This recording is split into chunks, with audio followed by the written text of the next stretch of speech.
अल्हम्दुलिल्लाहि रब्बिल आलमीन वस्सलातु वस्सलामु अला सय्यिदिल मुरसलीन अम्मा बाद फ़ाऊज़ु बिल्लाहि मिनश शैतानिर रजीम बिस्मिल्लाहिर रहमानिर रहीम। नाज़रीन कराम, अज मारना चैनल पर मौजूद हैं गोजरी सिंगर जनाब परवाज़ स्वाती लंबेड़ी नौशहरा तो ते हम इन्हों को स्वागत करा और खुश आमदीद करा कि हमारा चैनल पर ये कीमती वक्त कट गए तशरीफ़ फरमा है। तो हम गुजारिश करूँ कि वे हमने कोई आरफाना कलाम विच आज सियारफी सई फ़खरुद्दीन रहमतुल्लाहि ताला अलैह सुनानगी कोशिश करेंगा।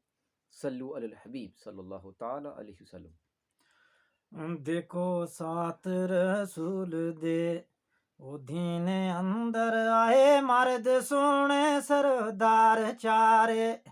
सुभान अल्लाह। ओ अबू बकर दे उमर असमान हैदर दोस्त खास रसूल दे यार चारे।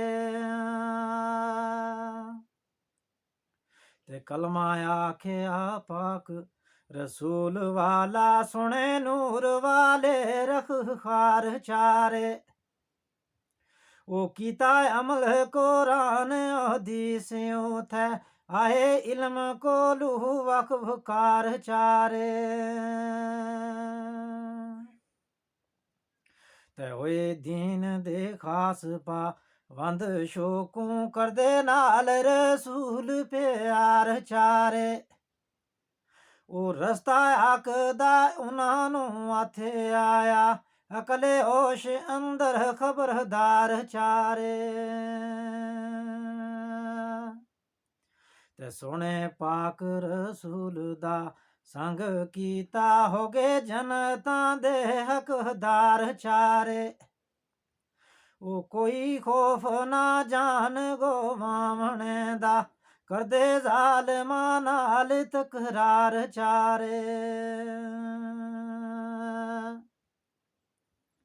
ते कीता जाद खुदा दे राह अंदर हथ पकड़ ते फां तलवार चारे। ओ सचा दीन रसूल करीम वाला कहंदे जालमां नूं वारो वार चारे।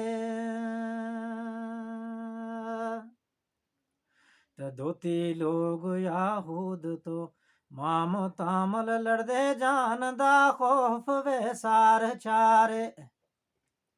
ओ कलमा वाजना जनतां विच जासो ओ कलमा वाजना जनतां विच जासो ओ करदे नाल ज़ुबान इकरार चारे।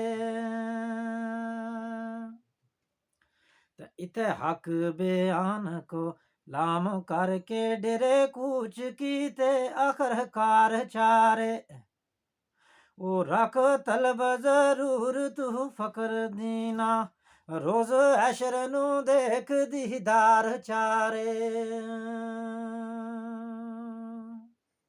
सुभान अल्लाह, जज़ाकुमुल्लाह खैर।